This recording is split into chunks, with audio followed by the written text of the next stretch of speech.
İbo, fare. Demircim evimiz Evet. müthiş oldu. Hadi son parçaları da tak bakalım. Tak bakalım çatısını da. Evet, süper.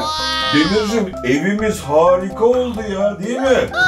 Oldu, hıçkırık mı tuttu? Evet. Dur ben sana su getireyim o zaman. Dur bekle ben su getirip geliyorum ben. Oğlum su getirdim, hemen iç bakalım bunu. İç. İç. Oh. Hadi bakalım. Geçti mi Demir? Hayda. Yine geçmedi. Ne yapacağız? Babacığım. Ne yapalım? Buldum. Limon bu işi çözer. Dur hemen limon getiriyorum ben.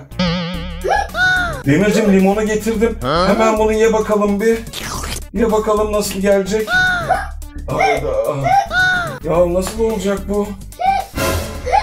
Dur ben bir çare bulayım geleyim. Tamam sen bekle burada. Ben en iyisi onu korkutayım. Korkarsa kesin hıçkırığı geçer.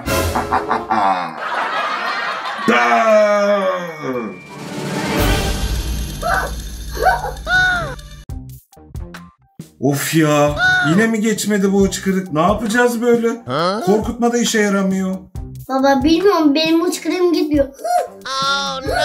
Ondan korkmadı ama bundan kesin korkacak eminim. Ben şimdi bununla bir korkutayım Demir'i.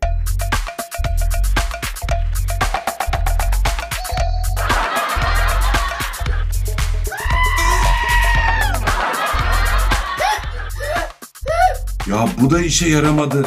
Ne yapacağım ben böyle? Bu çocuğun hıçkırığını nasıl geçireceğim? Demirciğim ne yapıyorsun? Geçti mi hıçkırığın? Kitap okuyorum babacığım. Hay Allah'ım ya, yine geçmemiş ama bu sefer süper bir fikrim var. Bu fare kesin onu kendine getirecek.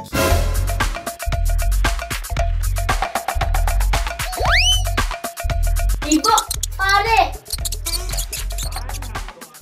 Baba, fare. Demirciğim ne oldu? Babacığım yatağımda kocaman fare var. Peki hıçkırığın geçti mi oğlum? Geçti. O zaman plan işe yaramış. Çak!